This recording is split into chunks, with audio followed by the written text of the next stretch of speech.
So అందరికీ good evening అండి. నిజంగా చాలా హ్యాపీగా ఉంది. ఈరోజు కొంచెం పర్సనల్ విషయాలు కూడా షేర్ చేస్తాను నేను.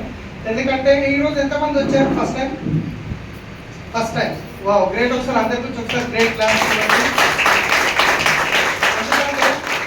ఈరోజు నేను చాలా మంది నా బ్యాక్గ్రౌండ్ తెలిసి ఉండొచ్చు, చూసి ఉండొచ్చు, కానీ మళ్ళీ ఒకసారి రిపీట్ చేస్తాను. ఎందుకంటే నాకు తెలివి వచ్చిన తర్వాత ఇంచుమించు నేను ఫస్ట్ టైం జాబ్ చేసినప్పుడు యాక్సిడెంట్లో పనిచేశాను. 450 రూపాయలకి చేశాను. ఆ తర్వాత మా అన్న పెళ్లి చేయాల్సి వచ్చింది. అక్కడ నాకు తెలివి వచ్చి నుంచి అప్పుడు ఒక 20,000 అప్పు అయింది. ఆ తర్వాత పెళ్లి కావడానికి ముందు ఒక రూమ్ కట్టాల్సి వచ్చింది. అప్పుడు ఒక 15,000. అట్లా నాకు తెలివి వచ్చింది, అప్పుల్లోకి వెళ్ళిపోయాను.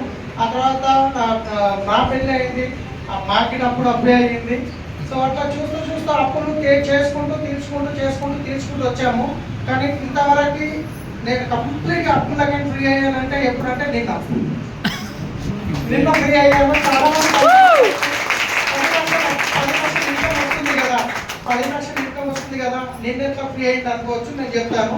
ఎందుకంటే ఈ బిజినెస్ రావడానికి ముందు నేను శంషాబాద్ ఎయిర్పోర్ట్లో క్యాబ్ నడిపించాను. ఆ తర్వాత ఒక 4 ఇయర్స్ చేసిన తర్వాత సొంతంగా ట్రావెల్స్ బిజినెస్ స్టార్ట్ చేసినాం. ట్రావెల్స్ బిజినెస్ చేసినప్పుడు ఏదో లక్షలు పెట్టి చేయలేదు. ఫస్ట్ ఒక వెహికల్ నేను కొనుక్కున్నా. మా వైఫ్ దగ్గర కొంచెం బంగారం ఉండే, అది కుదబెట్టి ఒక 50,000 తీసుకొని ఒక వెహికల్ కొనుక్కొని ఆ ఒక్క వెహికల్ నడుపుకుంటూ కస్టమర్లు పెంచుకుంటూ ఇక్కడ హైటెక్ సిటీ, మాదాపూర్, గచ్చిబౌలి నుండి అమీర్పేట్ వరకు హోటల్స్ ఉండేవి. వాళ్ళతో టైఅప్ చేసుకొని వాళ్ళు ఒక బుకింగ్ కస్టమర్ని మాకు ఇస్తే మేము ఒక 100 రూపీస్ వాళ్ళకి కమిషన్ ఇస్తామని చెప్పి ఆ విధంగా టైఅప్ చేసుకున్న తర్వాత నా దగ్గర అటాచ్ వెహికల్స్ అంటే నా వెహికల్స్ ఉండవు అనమాట. మా వేరే వాళ్ళ వెహికల్స్ నా దగ్గర అటాచ్ చేసుకుంటారు. వాళ్ళకి నెలకి ఇంత బిజినెస్ ఇస్తాం, వాళ్ళు నాకు 2500 కాల్ సెంటర్ ఫీజు పే చేస్తారు. అలా 40 వెహికల్స్ నా దగ్గర అటాచ్ వెహికల్స్ వచ్చాయి. 5 మంది కాల్ సెంటర్లో పనిచేసే వాళ్ళు ఒక సీటర్ రెంట్కి తీసుకుని తర్వాత మంచిగా 70,000, 80,000, లక్ష రూపాయలు సంపాదిస్తున్నారు. అంటే ఒక డ్రైవర్గా పనిచేసిన వ్యక్తి 80,000, లక్ష రూపాయలు సంపాదిస్తున్నట్టు మంచి ఇన్కమే కదా. ఇక బాగా బిజినెస్ గ్రోత్ అవుతుందన్న ఉద్దేశంతో ఫస్ట్ టైం జీవితంలో ఒక ఇల్లు కొనడం జరిగింది. హఫీస్పేటలో 72 గజాలది, 8.5 లక్షలు అయింది. దానికి కొంచెం డౌన్ పేమెంట్ చేసి లోన్ పెట్టి తీసుకున్న 25,000 ఈఎంఐ ఉండేది. చాలా బాగా నడుస్తుంది అనుకున్న టైంలో ఎట్లయితే అనుకోకుండా కరోనా వచ్చిందో అదేవిధంగా ట్రావెల్స్ బిజినెస్లో అనుకోకుండా పెద్ద కరోనా వచ్చింది. అది ఓలా క్యాబ్, ఊబర్ క్యాబ్. ఎప్పుడైతే ఓలా క్యాబ్, ఊబర్ క్యాబ్ వచ్చిందో మేము మా దగ్గర ఉన్న డ్రైవర్లకి నెలకి 55,000-60,000 బిజినెస్ ఇచ్చేవాళ్ళము. ఓలా క్యాబ్ వల్ల ఇంకా ఎక్కువ ఇస్తున్నారు, ఇంకా బెనిఫిట్స్ ఎక్కువ ఉన్నాయని చెప్పేసి ఈ 40 మంది వాళ్ళ వెహికల్ తీసుకుని వాళ్ళ దగ్గరికి వెళ్ళిపోయారు. నా దగ్గర కస్టమర్స్ ఉన్నారు, హోటల్స్ నుంచి బిజినెస్ వస్తుంది, కానీ వెహికల్స్ లేవు. అప్పుడు నేను ఏం చేయాలి? 2 ఆప్షన్స్ ఉండే. అన్ని పని చేసి ఏదైనా పోయి డ్రైవర్గా పని చేసుకోవాలి, లేదా వెహికల్స్ కొనుక్కోవాలి. ఇంకా ఒకవేళ డ్రైవర్గా పోయి పని చేసుకుంటే ఈ ఎంఐ కట్టాలి, పిల్లల స్కూల్ ఫీజులు, ఇంటి అవన్నీ చూసుకుంటే సరిపోవని చెప్పేసి నేను నాకు తెలిసిన కస్టమర్ ఒక ఆయన ఉంటే ఆయన దగ్గర 24 లక్షలు అప్పు తీసుకున్నాము. 3 రూపీస్ లాగా 24 లక్షలు అప్పు తీసుకొని 10 వెహికల్స్ కొన్నాను. ఒక ఇంటికి మన స్విఫ్ట్ డిజైర్, ఇంకా జైలో, ఇన్నోవా, ఇంకా వెరిటో, అలా 10 వెహికల్స్ కొని ఆ 40 మంది చేసి బిజినెస్ని 10 వెహికల్స్తో మేనేజ్ చేశాను. 1 ఇయర్ నాకు మళ్ళీ వెరీ గుడ్, మంచిగా నడిచింది. 1 ఇయర్ తర్వాత ఓలా క్యాబ్ వాళ్ళు ఏం చేశారంటే రేట్లు 50% డౌన్ చేశారు. జియో వాళ్ళు స్టార్టింగ్ 6 మంత్స్ ఏం చేశారు? కంప్లీట్గా ఫ్రీ ఇచ్చారు. అందరు అలవాటు అయిపోయినాక ఏం చేశారు? రేట్ పెంచడం స్టార్ట్ చేశారు. అదేవిధంగా వీళ్ళు 50% అనేసరికి నా దగ్గర ఉన్న కస్టమర్స్ మొత్తం ఓలా దగ్గరికి వెళ్ళిపోయారు. ఇక బిజినెస్ లేదు, బిజినెస్ జీరో అయిపోయింది.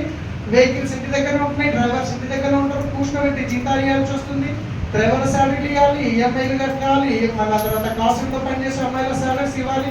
3 టైంలు ఎలాగైనా బిజినెస్ మేనేజ్ చేద్దామని ట్రై చేశాను. కానీ మళ్ళీ 2 లక్షలు అప్పు, 2,70,000 అప్పు చేయాల్సి వచ్చింది. ఇక నాకు అర్థమైపోయింది బిజినెస్ జీరో, ఇంకా మేము ఇక దీంట్లో చేయలేమన్న పరిస్థితి. వేరే ట్రావెల్స్ అన్ని బంద్ అయిపోయినాయి. ఇక ఏం చేయాల్సి? ఇప్పుడు 70,000 అయితే నెలకి ఇంట్రెస్ట్ కట్టాలి కదా 24 లక్షలకి.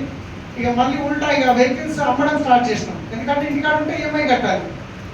కొన్నప్పుడు 3 లక్షలు పెట్టి కొన్నాం వెహికల్, అమ్మేటప్పుడు 3 లక్షలు వస్తాయా? సెకండ్ హ్యాండ్ అయిపోయింది. మళ్ళీ మీకు ఫైనాన్స్ ఉంది, నేను 1 ఇయర్ ఫైనాన్స్ పే చేసిన. 30,000, 40,000 గిట్ట వెహికల్స్ కొనే వాళ్ళు దొరకడం కష్టమైంది. అలా 2 వెహికల్స్ అమ్మాలి, ఈ మంత్ ఇంట్రెస్ట్ కట్టాలి, 2 వెహికల్స్ అమ్మాలి, ఈ మంత్ ఇంట్రెస్ట్ కట్టాలి. అలా చూస్తూ వెహికల్స్ కూడా వెళ్ళిపోయినాయి. 24 లక్షల అప్పు అట్లనే మిగిలిపోయింది. ఇక అప్పుల బాధ తట్టుకోలేక ఒక రోజు నిర్ణయం తీసుకుని ఇక సూసైడ్ చేసుకోవడమే కరెక్ట్. ఇక వీళ్ళ బాధ ఎందుకంటే అప్పులలో ఎట్లుంటారంటే నిద్రించేంత వరకు మా ఆయన మంచోడు అంటారు. 1 నెల లేట్ చేసామంటే ఇక ఉంటుంది, ఇక సుఖాలు చూపిస్తారు అనమాట. సో అలాంటి సిచ్యువేషన్లో సూసైడ్ చేసుకున్నాం అన్న వ్యక్తిని, కానీ మా పిల్లల ఫేస్ గుర్తుకొచ్చి వద్దు కరెక్ట్గా నా పిల్లలు నేను చేసిన పొరపాటు వాళ్ళ లైఫ్ ఖరాబ్ అవుతుందని అక్కడికి డిసిషన్ తీసుకోకుండా తర్వాత ఆపర్చునిటీ నాకు వచ్చింది. మా గ్రేట్ అబ్బాయి అరుణ మేడం సంగారెడ్డిలో ఉంటారు. వాళ్ళ దగ్గర నేను ఒకప్పుడు డ్రైవర్గా పనిచేశాను. ఇదే చందానగర్లో మన వెంకటేశ్వర స్వామి టెంపుల్ ఉంది కదా, ఆ పక్కన అనిత అపార్ట్మెంట్ అనేది ఉంటుంది అపార్ట్మెంట్. ఆ అపార్ట్మెంట్లో ఉండేవాళ్ళు. వాళ్ళ అన్నయ్య దగ్గర పనిచేసేది, వాళ్ళ చెల్లెలు ఇక్కడ ఉండేది. సో వాళ్ళ అన్నయ్య చనిపోయి 10 years అయింది. అప్పటి నుంచి మాకు మాటలు ఇంకా మాకు అవసరం లేకుండే. కానీ ఆమె 10 years తర్వాత నాకు కాల్ చేసి, సలీం ఎక్కడున్నో చాలా రోజులు అయింది కదా, పెళ్ళి అయింది, ఒకసారి రాదు, ఒకసారి నీ పిల్లలు తీసుకొని మా ఇంటికి రా, నీకు బిజినెస్ చెప్తా అన్నారు. బిజినెస్ ఏమో కానీ చాలా రోజులు ఫోన్ చేశారు అని చెప్పేసి అక్కడ రాయపూడికి ఒక డిన్నర్కి వెళ్ళేది ఉండే. వెళ్తూ సంగారెడ్డిలో కలుద్దామని వెళ్ళాను. ఆ వెళ్ళిన తర్వాత మేడం వాళ్ళు టీచిన తర్వాత ప్లాన్ చెప్పడం స్టార్ట్ చేసి నేను ఇక్కడికి వదిలేసాను. ఎందుకంటే ఇలాంటివన్నీ మోసం ఉంటాయి, 4 రోజుల్లో రిలేషన్ ఖరాబ్ అవుతుంది అని చెప్పేసి ఒక నెగిటివ్ థాట్ ఉంది కాబట్టి. కానీ బల్మీకి ఆమె కొన్ని ప్రోడక్ట్ ఇచ్చింది, అందులో నీమ్ సోప్ నైట్ క్రీమ్ తీసుకున్నాను. నీమ్ సోప్ వాడిన తర్వాత బాగుందని చెప్తే ఏడా బిజినెస్ చేయమంటుందో అని చెప్పి ఫోన్ గిట్ చేయలేదు. బాగుందంటే ఇంకా బిజినెస్ స్టార్ట్ చేయంటారు కదా.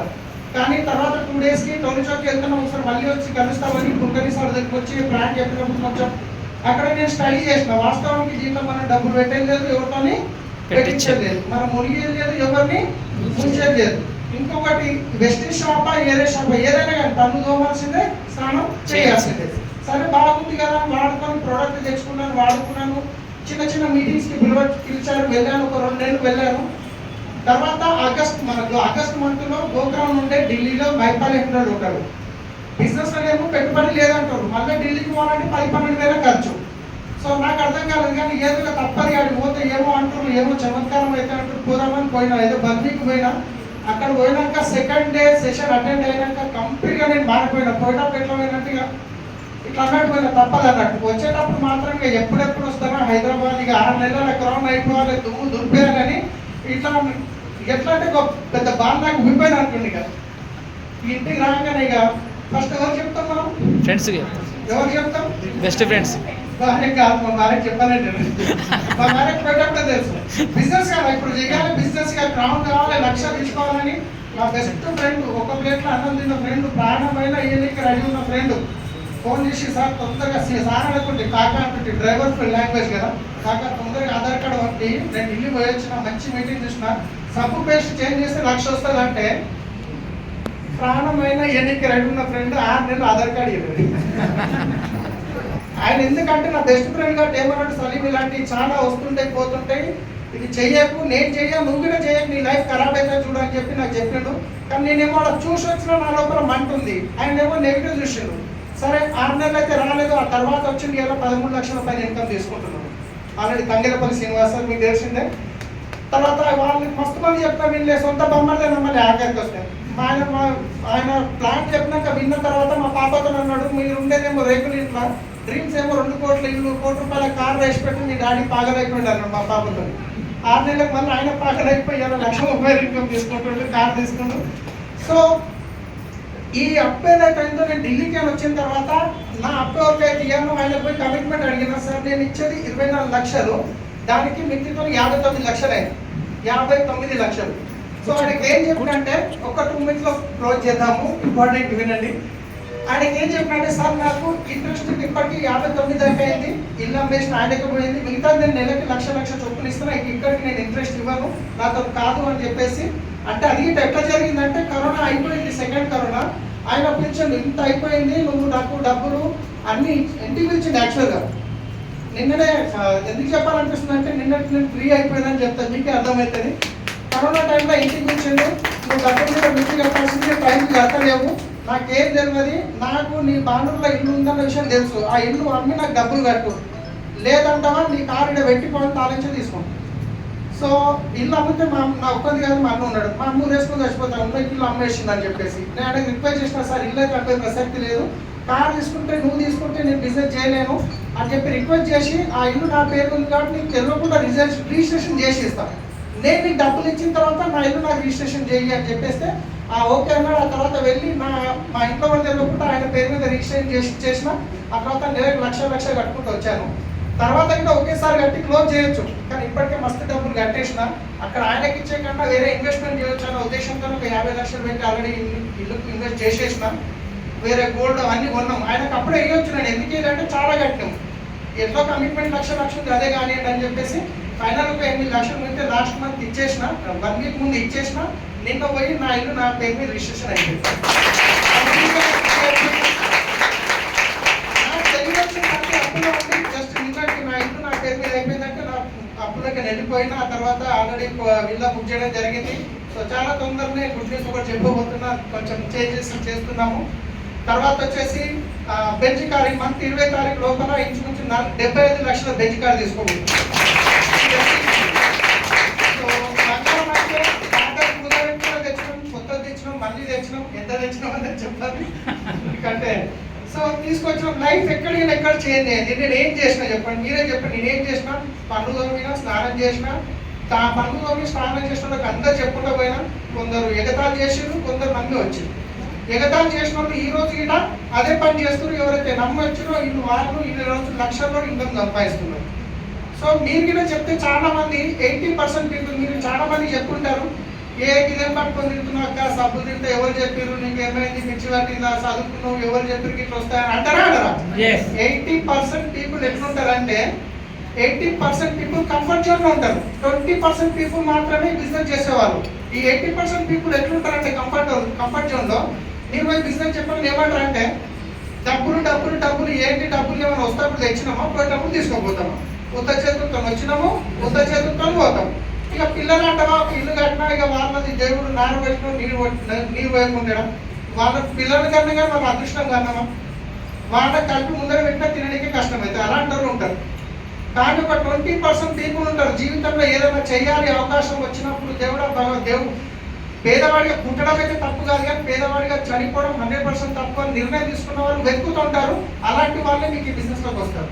మరి అలాంటి వాళ్ళు మనకి ఎట్లా తెలుస్తుంది, దాంట్లో కరెంట్ ఉందా లేదా ఎట్లా తెలుస్తుంది, టెస్ట్ పెడితే తెలుస్తుంది కదా. మరి మనుషులకు టెస్ట్ పెడితే తెలుస్తుందా, తెలియదు. సో వాళ్ళకి ఏం చేయాలి, కనిపించిన ప్రతి ఒక్కరికి ప్లాన్ చెప్తాం.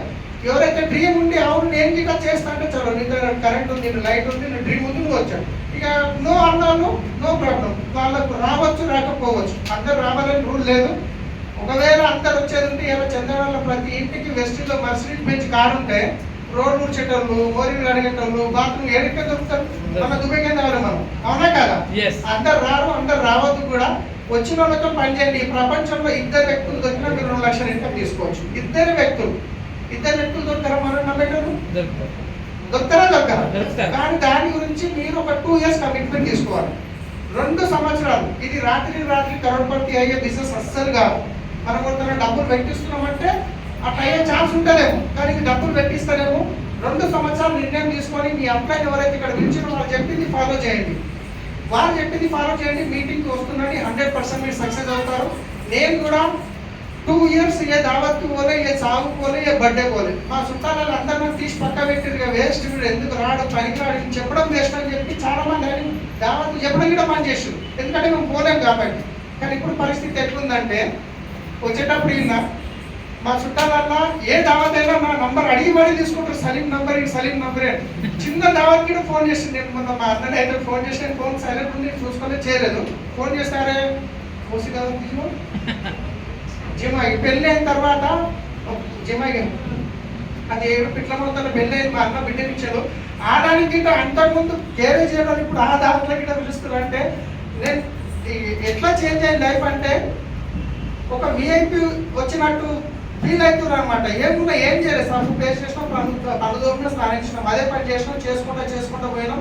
ఈరోజు మా లైఫ్ కంప్లీట్గా చేంజ్ అయింది. మాది కాదు, టీంలో చాలా మంది లైఫ్ చేంజ్ అయింది. మీకు గిట్ట సేమ్ అవకాశం ఉంది.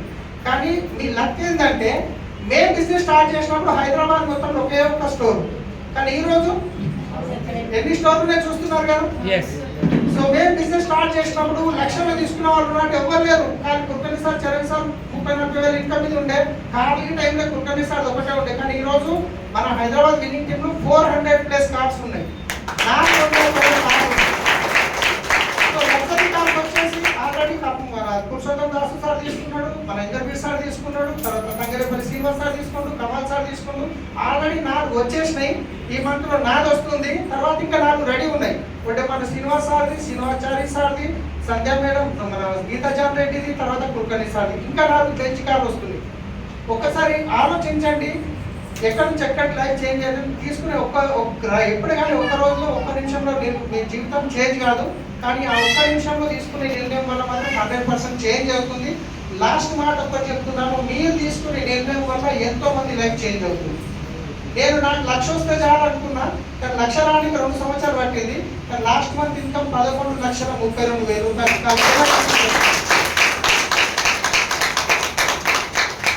కొండాపూర్ బ్రాంచ్ లో నేను ఆఫీస్ పేపర్ ట్రావెల్స్ ఉన్నప్పుడు 50,000 లోన్ అడగడానికి పోతే ఎన్నో అడిగి ఏం లేదు. కానీ ఈ రోజు బ్యాంక్ నుంచి సపరేట్ గా ఒక ఎంప్లాయీ ఉంటున్నారు, సార్ మీ అకౌంట్ ఏదైతుందో మాకు సపరేట్ గా మేము పెట్టారు, మీకు ఏది ఉన్నా చెప్పండి సార్, వేస్తే ఒకసారి కలుస్తాం సార్, ఒకసారి రండి సార్ బ్యాంక్ అంటే మొన్న పోయినాక చెప్పండి మేడం నేను న్యూస్ పేపర్ తీసుకున్నారు కదా అంటే చెక్ బుక్ గురించి వాల్సి వచ్చింది. ఏంటి సార్ ఏదైనా ఒకటి చేయండి అంటే లైఫ్ ఇన్సూరెన్స్ చేయండి, ఒకరు నేను పోతే నా ఫ్యామిలీకి రావాలి, ఏం చెప్పండి 50 లక్షల లోన్ 2 కోట్లు చెప్పాలి. 10 years సంవత్సరానికి 2,17,000 కట్టాలి. 10 years మధ్యలో పోతే 2 కోట్లు వస్తాయి, పోకపోతే 1,70,000 వస్తాయి, 1,70,000 వస్తాయంట. సరే పోతే 2,70,000 జస్ట్ ఇన్సూరెన్స్ కే పే చేస్తున్నాం అంటే ఒక మాట చెప్తున్నా, సంవత్సరం మొత్తం కష్టపడితే అంత సంపాదించే వ్యక్తులు మీరు లైఫ్ చేయండి, మీకు ఇట్లా సేమ్ అవకాశం ఉంది. 1,00,000 పక్కన పెట్టండి, ప్రజెంట్ ఉన్న సిచ్యువేషన్ లో 1,00,000 వచ్చిన లైఫ్ చేంజ్ అవుతుందా కాదు. కానీ బిజినెస్ లో లాజిక్ ఏంటంటే మీకు 30,000 రానికి చాలా కష్టం అవుతుంది, 30-60 గారికి టైం పడుతుంది, 60 రానికి చాలా కష్టం అవుతుంది, 60,00,000 గారికి టైం పడుతుంది. సో అట్లనే మన లైఫ్ చేంజ్ అయింది, మీకు ఇక్కడ సేమ్ అవకాశం ఉంది. సో ఇంకొక గుడ్ న్యూస్ ఏంటంటే మనకు ఇదే మీటింగ్ హాల్ సేమ్ ఇంత ప్లేస్ పైన ఒక రెంట్కి తీసుకుంటున్నాం. నెక్స్ట్ సండే నుంచి ఆల్మోస్ట్ అక్కడ ఉంటుంది, ఆ ఫ్యాన్లు లైట్ ఇవ్వడం అవన్నీ ఉంటాయి, కొంచెం ఇంకా మంచిగా చేయబోతున్నాం. So thank you, wish you thank you.